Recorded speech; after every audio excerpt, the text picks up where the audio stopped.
Welcome. My name is George Mann, and I'm the writer of Newbury and Hobbs, Witchwood, and Star Wars The High Republic. This is Kevin Shinnick, writer of Star Wars Force Collector.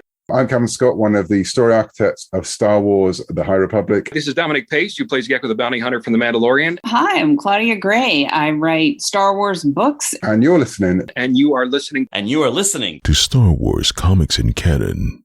The Force is strong with this one.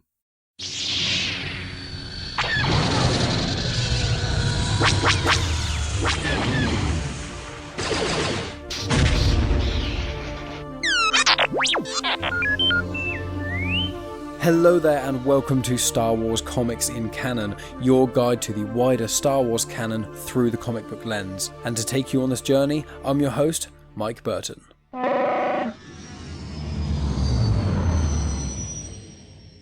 And so brings episode 129.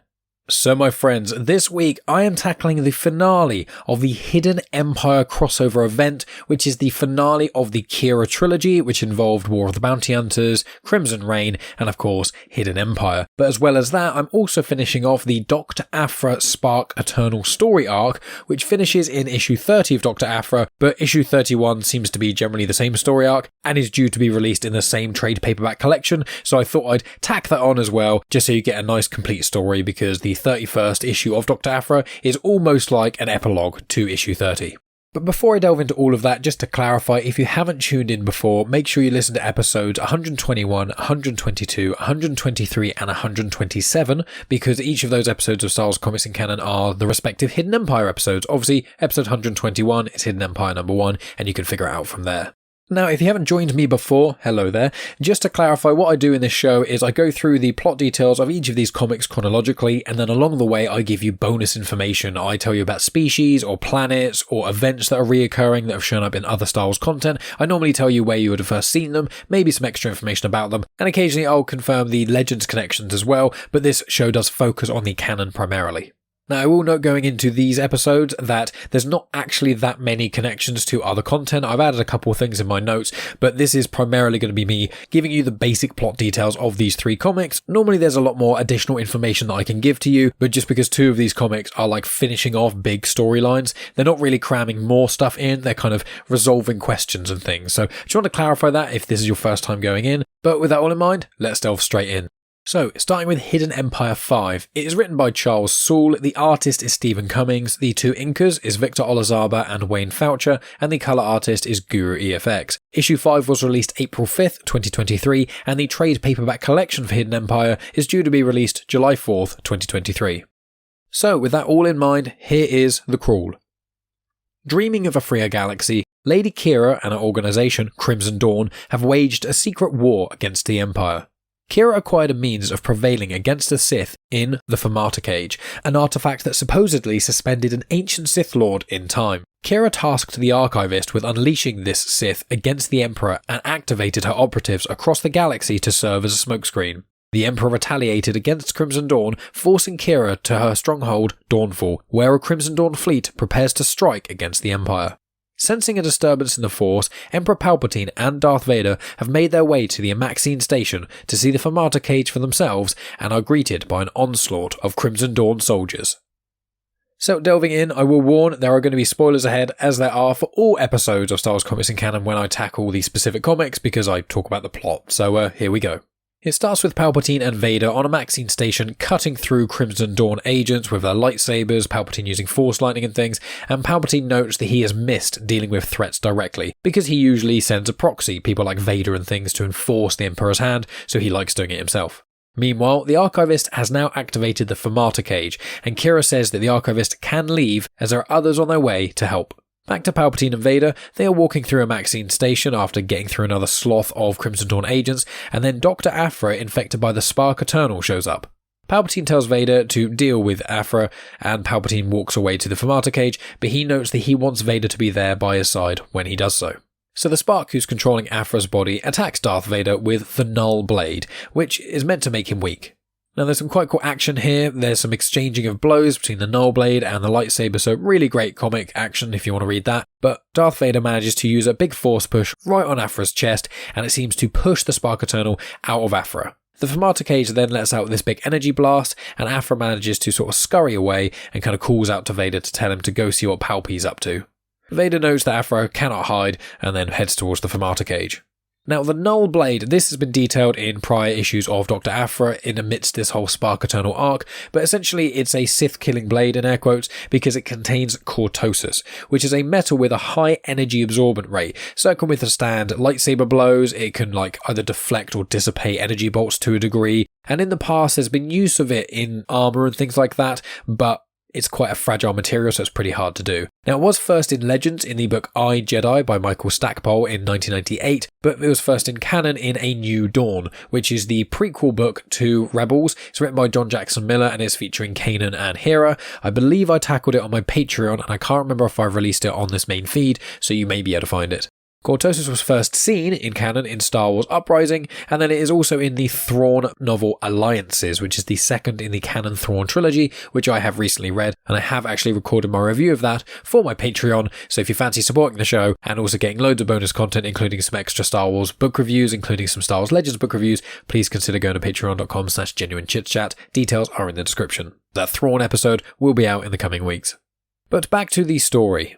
After Vader leaves APHRA, he then gets to Palpatine and the Fermata cage. It opens up and these small discs seem to pop out. I think they're the Ascendant discs, like technology with that. Both Palpatine and Vader are confused. They feel nothing of the dark side or anything like that. And then it shows that the Archivist is on a ship outside of a Maxine station. She comes to Qi'ra confirming what's going on, and Qi'ra says it's time to win. The Archivist then activates a button which starts off the Fermata cage, which seemingly traps Palpatine and Vader, locking them into place, surrounding them by this purple energy. Now, I have said in prior episodes what a Maxine Station is, but just to clarify, it's from the High Republic. It was in the Rise of Kylo Ren comics by Charles Soule, which is a mini-series that was amazing. It was actually the first episode of Star Wars comics in canon I ever did, but I did a redo version of it a few months ago, just because there's loads of updated information of connective tissue and etc. But a Maxine Station was primarily featured in the High Republic. It was in Into the Dark, which is a young adult novel written by Claudia Gray from Phase 1, Wave 1 of the High Republic, and it kind of shows how the Drengir got unleashed into the galaxy, or at least at the time of the High Republic, because it's shown that they had actually been around for a lot longer than that. But yeah, they're in the High Republic quite a large amount, so it's quite a nice little connection there.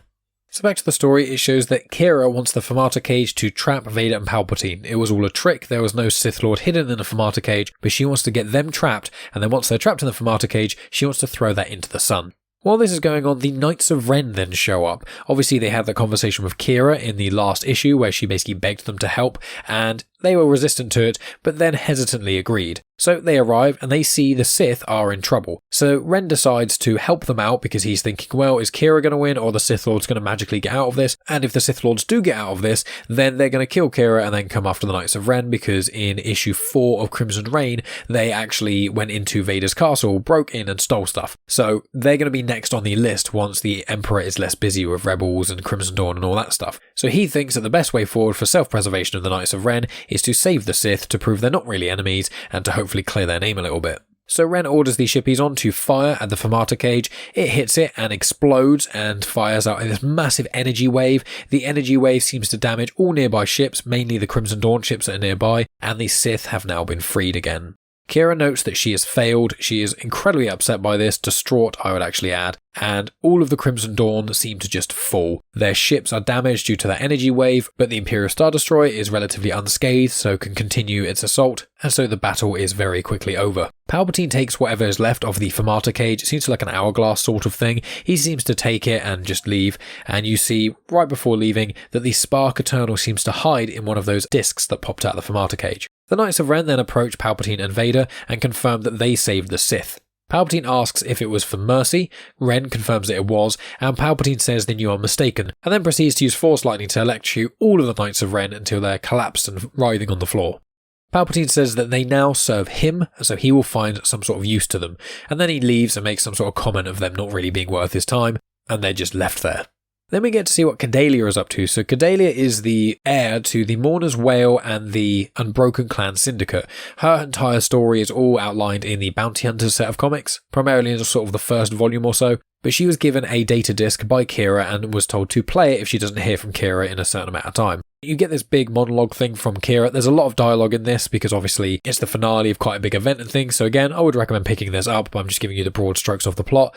But Qi'ra leaves Cadelia 3 gifts. knowledge, which Qi'ra has already been imparting onto Cordelia, so she hopes that Cordelia has been listening. The next is the credits, which is whatever credits are left of Crimson Dawn after this entire assault and things, that is in an account which Cordelia will have access to. And then the final thing is a choice, and that choice is whether or not to be free, which is a choice that Qi'ra never had. So Cordelia can either go forward and just live her own life and be completely away from all of this syndicates and the crime and all that sort of stuff, or she can delve straight in with all the knowledge and credits that Qi'ra has given her, but she now has a choice which Qi'ra never had.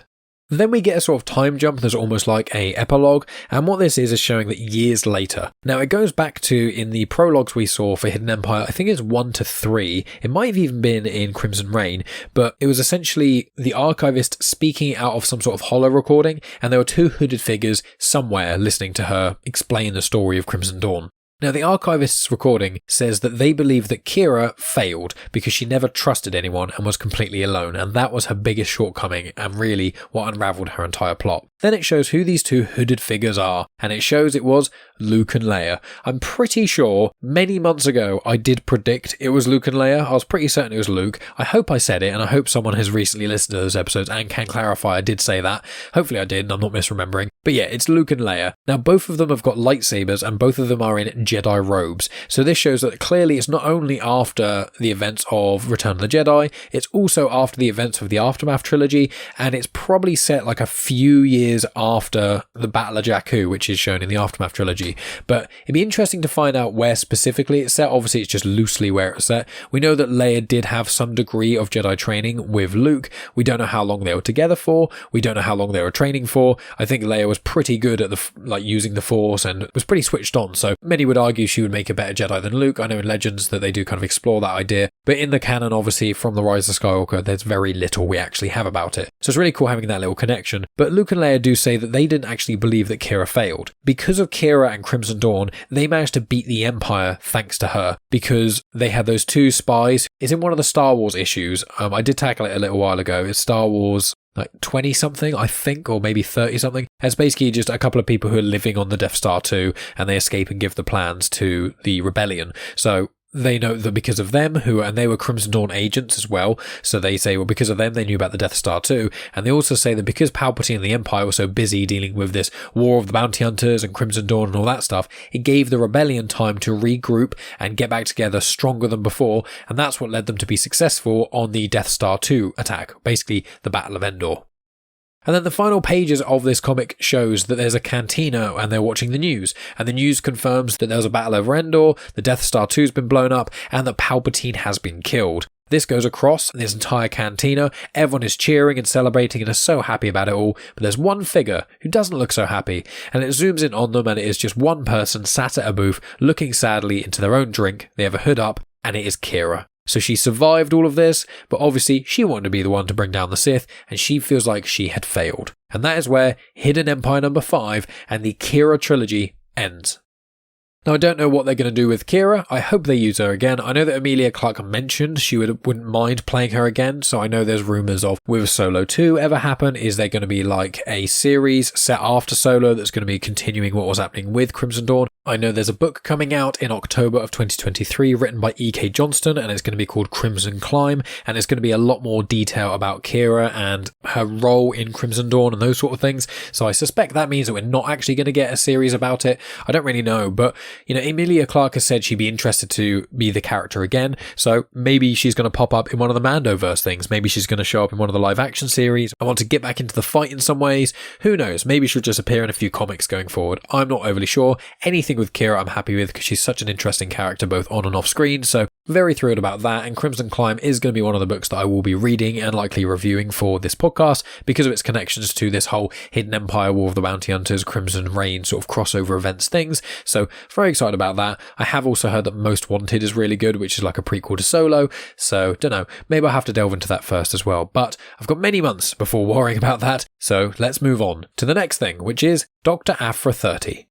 So Dr. Aphra 30 is written by Alyssa Wong, the artist is Minkyu Jung, and the colour artist is Rachelle Rosenberg. The issue was released April 12, 2023, and is due to be released in the trade paperback collection, Volume 6, Ascendant, on August 1st, 2023. And let's delve straight in, here is The Crawl. Aphra and the Spark's uneasy alliance continued through their journey to the Ascendant's temple on Pier 9. However, after reliving some of Mirrell's memories, the shared body of the Spark and Aphra discovered another Ascendant artifact, one that the Spark used to silence Aphra. Meanwhile, Sana Staros and her crew, along with Ko von Faris, have developed a plan involving the ancient Fermata cage to capture the Spark and remove it from Aphra's body. It all leads to a Maxine station. So as this is somewhat the end of an arc, it is obviously quite dialogue heavy, and it's a really good read, and there's some great action scenes in this, so again, I would hugely recommend picking up Hidden Empire 5 and Dr. Aphra 30, but with that in mind, let's delve into the plot. So, it starts off with a monologue of the Spark Eternal, and they are basically saying that they are Mirrell's will embodied, and the Spark will not fail, and they think that as the Spark approaches Darth Vader with the Null Blade. So while that's kind of going on, we get to see what Sana and her crew are up to. So during this whole Crimson Dawn and Maxine battle that's going on between the Empire and Crimson Dawn, there is a ship flying between the firefights, and it is Ariel Yu who is piloting it. And he notes that Qi'ra is a very compelling individual, and that the Empire are right to want to take her down, because it's self-preservation. It's not just intelligence, but she is a serious threat to the Empire. Now in this ship we see Just Lucky is there, as well as Sana Staros and Magna Tolvan too. We don't actually get to see the other characters in this frame, but then the ship lands in a moment, and then the people who exit is also Deta Yao, Ostasia Oka, Corin Aphra and Ko von Faris. So back to the Spark. The Spark is fighting Darth Vader, and the Spark notes that they have killed many Sith before. The crew, after landing their ship, spot Darth Vader and the Spark fighting, but the Fermata cage is sapping energy out of them, because obviously the Fermata cage saps the life out of things. Fortunately, because of all the plant life on a Maxine station, quite a lot of the energy that's being pulled is actually being pulled from the plants, not the people, so they can get somewhat closer than they would be able to previously. But the crew are slowly making their way towards the Fermata cage, and more so towards Vader and Aphra. Vader hits Aphra in the chest using that force push that I mentioned in Hidden Empire 5, and the Spark leaves her body. The Fermata cage shoots out one of those power waves, which obviously distracts Vader, and then he kind of wanders off, and Ko von Faris notes that the Fermata cage is clearly open. They then see Dr. Aphra scurry and run away, and then 000 and BT-1 show up. They start shooting fire at Sana and her crew, and while that's all going on, the Spark goes a bit mental and is like yelling out and being really weird, and then flies back into Aphra again while she's trying to resist it. Now this is a big action scene, so again I'm trying to give you the brief plot details, but it's very, very fun to read this part. But essentially, Magna Tolvan has a plan to try and banish the Spark from Aphra, because when she connected with Aphra a few issues ago and their electro tattoos made them connect, Aphra transferred like some information to Magna. So Magna's got a plan to banish the Spark, and Ko von Faris has a plan for the Fermata cage. While this is happening, 000 and BT-1 continue to attack. The crew do manage to hold them off, shooting at them, using Ascendant technology to lift them off the ground, those sorts of things, and Sana Staros and Magna Tolvan manage to get to Aphra. Aphra tells them to stab her in the chest with the Null Blade to try and get the shard that's left in her of the Spark, just so if that little shard of the Spark or the Ascendant technology can be pulled out, then the Spark can stop using Aphra as an anchor and getting back into them. Sana volunteers to stab Aphra in the chest, but then the Null Blade is not really near them. Sana calls out to Ko, who manages to use the Ascendant technology to shoot the sword across to Sana, and while that happens, Just Lucky manages to shoot BD-1, who collapses down, seemingly air quotes dead for a droid, but obviously droids can be repaired.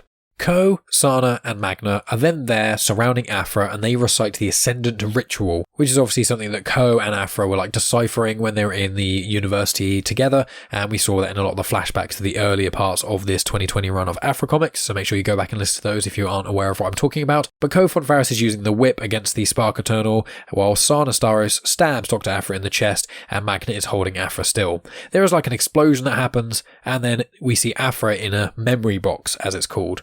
She's speaking to the Spark/Mirrell, and the Spark says that Mirrell deserved better. Aphra agrees, gives this piece of Spark to what's left of Mirrell, who is that Chadrafan who created the Ascendant and things and created the Spark Eternal, and then Aphra wakes up. She's surrounded by her friends. A Maxine station seems to have calmed down a little bit, but Aphra is crying. And also Aphra's first name is Chelly, and I may get that confused a little bit because in the next issue they call her Chelly quite a lot. So Chelly Aphra is her name. But yeah, that's where Dr. Aphra 30 ends. So it feels a bit abrupt, but it's worth it. That's why I want to include Dr. Aphra 31. So let's just get straight into that. So Aphra 31, it's all made by the same people. So Alyssa Wong is the writer, Minkyu Jung is the artist, and Rachelle Rosenberg is the colour artist. But it was released, unsurprisingly, about a month later than Dr. Aphra 30. So it's released May 3rd, 2023, and it is going to be included in that same trade paperback collection, Volume 6, The Ascendant, out August 1st, 2023. So this picks up pretty much straight after issue 30, so just delving straight in. APHRA is on an outer rim base on the planet called Qi'ra, and it's on Moretti base. I couldn't find a log of those places anywhere. I'm only kind of saying them out loud just in case they get referenced in future comics, and I can be like, see, I mentioned them in the APHRA 31 episode. But APHRA basically looks at her chest. She's got like scars and things like that, but the bulk of the weird Sparkatonal stuff that was like surrounding her chest and arms and things like that seems to have all gone away. She has like a little flashback of the Spark event and then decides to head into the other room and get this over with. In this other room, all of her friends / the crew are there, so Just Lucky Sana Staros, Magna Tolvin, Ariel Yu, Deta Yao, Astasia Oka, her dad Corin, and Kofon Faris. As soon as she sees everyone, she immediately starts questioning why everyone is still there and then just starts yelling at everyone. She yells at Magna, she yells at Just Lucky, she yells at Kofon Faris. They all kind of bite back and yell and things, but then Corin, amidst this chaos, simply says, "Little boop." And then everyone just calms down and is quiet, especially APHRA, because that's the name that he used to give to APHRA when she was a child, and he still uses it. Corin confirms to Chelly that her friends were worried about her, and they risked their lives to save her, so she needs to be honest with them. APHRA then kind of grumpily says thank you to all of them and things, begrudgingly, but then she says that she didn't ask for any of their help. Magna confirms that yes, APHRA did not ask for any of their help, but Sana did. And because Sana helped, that's why they did it. That's the reason that Magna helped, because of Sana. And then Magna is obviously frustrated by the situation and storms off. Sana then says to APHRA that she owes Magna an apology, so APHRA goes after Magna. Then, just like he says to Sana, that clearly APHRA must love both Sana and also Magna. Sana notes that she planned this kind of interaction between APHRA and Magna because they're both emotionally constipated, so putting them in this high pressure situation and putting them right near each other was really the only way the two of them would confront whatever is going on between them. So then we get a bit of this conversation, and as I said, there's lots of dialogue in this, a very clever, funny, snappy dialogue, but there's also quite a few emotional beats, and so it's just really worth picking up. So APHRA goes up to Magna and apologises for leaving Magna when she did, which you can actually see in Dr. APHRA number 39, but that is the 2016 run of APHRA Comics, but I tackled that in episode 63 of Comics in Canon, so if you want a reminder, go back to that. APHRA notes that she actually did that and abandoned Magna so she could save her. She actually confronted Vader, she betrayed Darth Vader, she helped save the rebellion because she didn't reveal that they were on Hoth, even though obviously APHRA knew about it, and she all did it just for Magna. Now, there's lots and lots of dialogue between them, lots of emotional stuff, but it kind of ends up with APHRA saying that she loved Magna, and Magna says, "I know." Magna notes that she will always prioritise the rebellion over any love, and APHRA will always prioritise herself. So the relationship can't really ever work because neither of them are willing to put the other person first. Back in one of the other rooms, you've got the group of people all kind of chatting and things, and Eustacia Oka speaks to Corin and mentions that she's going to return back to the Shadow University, but notes that she would love to have a guest lecturer in to speak about the Ordu Aspectu, which obviously is Corin's absolute obsession. While they're chatting, we see Kofon Faris in the background kind of sneak off, but Deta Yao catches them doing that and goes to grab them. Deta grabs Ko, drags them into another room, and then immediately starts kissing them. Deta Yao then says that if you're ever going to do something that crazy again, you have to involve me, and let's plan some sort of crazy thing together, an archaeological adventure. And then she then closes the door into the room they're in so they can have a bit of privacy. Just Lucky and Ariel Yu then walk past as the door closes. Just Lucky makes a comment about young love, and then him and Ariel have a chat as they walk towards the ship. So they have a bit of back and forth, Just Lucky and Ariel, talking and those sort of things. And then as Ariel is sort of climbing up the ramp to get onto the ship, Just Lucky gets down on one knee and proposes. But he's using one of the cursed rings of Val, which is actually from, I think, the first or the second arc. I think it's the first story arc of this 2020 run of APHRA Comics. Ariel makes some sort of joke about Just Lucky proposing with a cursed ring, but they then kiss, and before Ariel gives his answer, Just Lucky closes his hand around the ring and just says for Ariel to think about it. We then go see what Sana's up to. She's just kind of chilling by herself, and then APHRA rocks up and starts speaking to her. Again, there's quite a lot of dialogue and quite a lot of interpersonal relationship stuff there, but in short, it's confirmed that Sana seemed to have some kind of thing with Magna Tolvin. It's not really delved into any more than that, but there's something between them. And Sana then confirms that she actually fell in love with APHRA, even though APHRA is just a terrible, terrible person. APHRA and Sana then kiss, so there's a lot of kissing in this episode. But Sana and APHRA then kiss, but then Sana says that love isn't enough, because APHRA just cannot be counted on. She's a terrible person, she'll always put herself first, and Sana can't force APHRA and can't be the one to make APHRA become more selfless and to change. APHRA has to do that themselves if they are even going to do that. Sana then confirms that APHRA can't even say that she loves Sana back. APHRA then just kind of stares blankly, and Sana's like, yeah, I thought so. So Sana walks off and then says for Aphra to go and find herself, and if Aphra does find herself, to then hit Sana up. And then the final sort of pages of this comic and this episode is on Numidium Prime. You've got Luke Skywalker, who's looking for some sort of Jedi temple, it seems, and he returns to the camp that he has made, but R2 is on the floor, not responding. Luke approaches to him and starts touching R2 to see if he's okay, to see if he can wake him up, and then smoke comes out of some of R2's vents, and Luke is then passed out. It then shows that Aphra is the one to have taken out R2 and somewhat booby-trapped him so he would KO Luke, and then Aphra asks the unconscious Luke about going on a little adventure. And that is where it ends. So I'm quite excited about the next issue of Aphra because Luke and Aphra are on the cover, and the last time we got any interaction really between Aphra and Luke was I think in the Screaming Citadel crossover, which is only issue like 7 or 8 of the first run of Dr. Aphra, and I tackled that ages ago on this podcast. It was one of my earlier episodes actually, so go check that out. When I tackle the next volume of Aphra Comics, I'll make sure I mention which episode Screaming Citadel is in, but in the podcast app that you're listening to, if you just type in Screaming Citadel, my episode on it should come up. But that, my friends, is the end of the Qi'ra trilogy, the War of the Bounty Hunters, Crimson Reign, Hidden Empire crossover event, at least for the time being, because there's another one coming up, which is going to be the Dark Droids crossover event, but I don't think that issue releases till sort of August time, so I imagine I won't get my hands on it till late August, early September, so we've got a few months for me to catch up on everything else that's going on before we get into Dark Droids.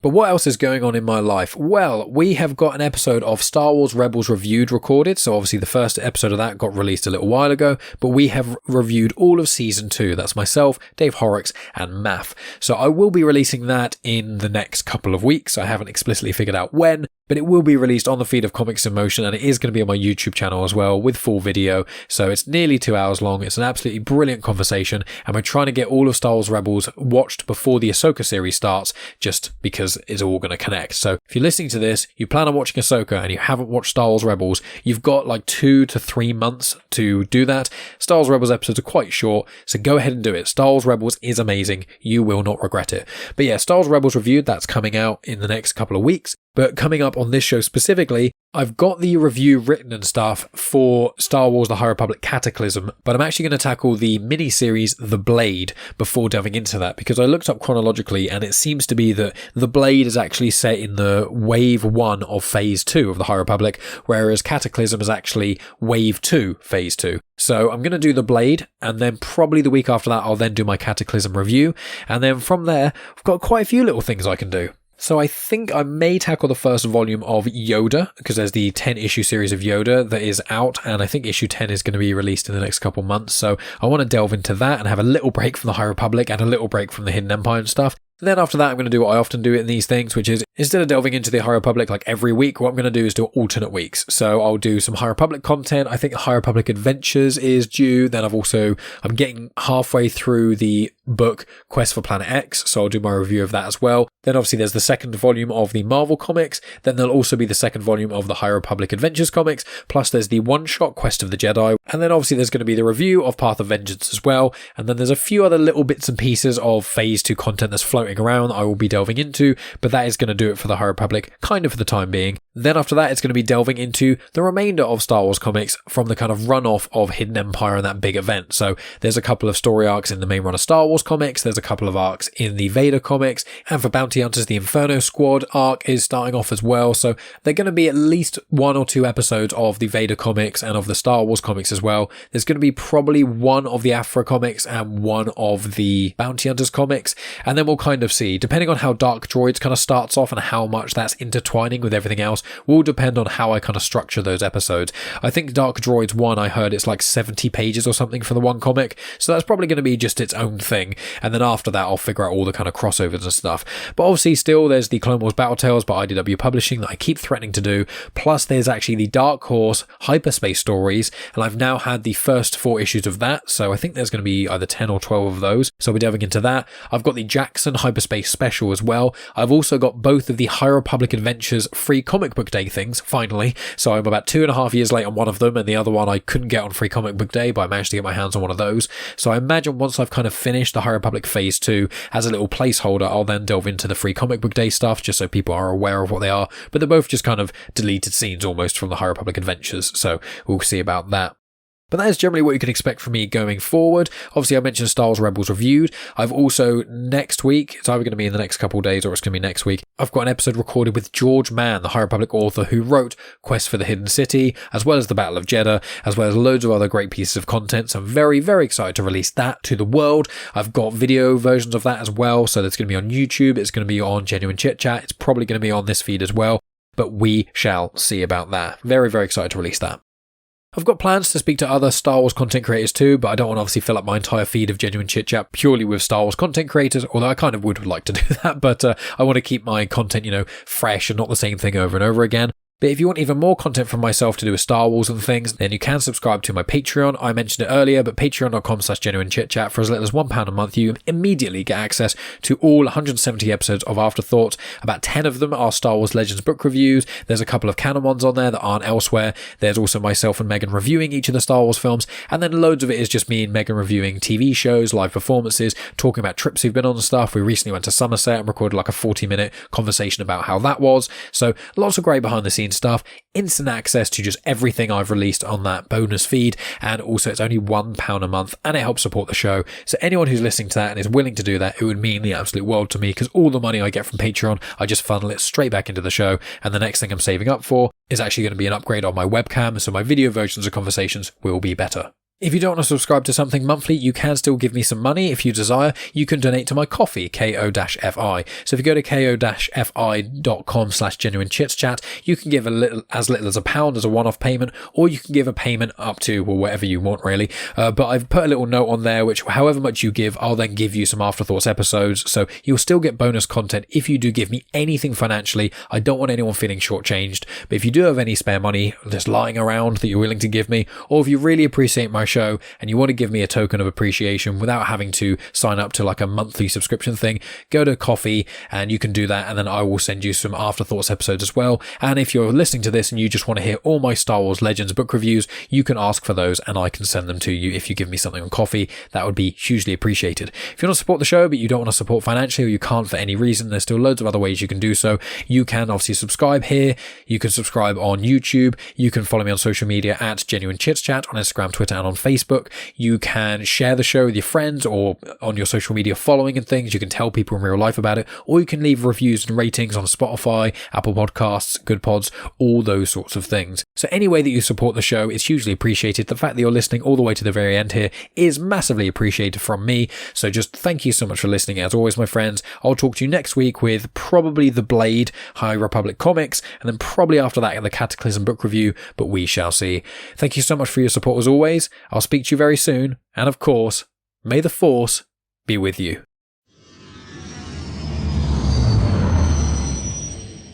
The intro for Star Wars Comics and Canon is arranged by myself, Mike Burton, and the backing music was made by Eric Matias of soundimage.org. You have just experienced host, creator, everything elser of Genuine Chit-Chat, and also the host and creator of Star Wars Comics and Canon, found on the Comics in Motion podcast, Mike Burton.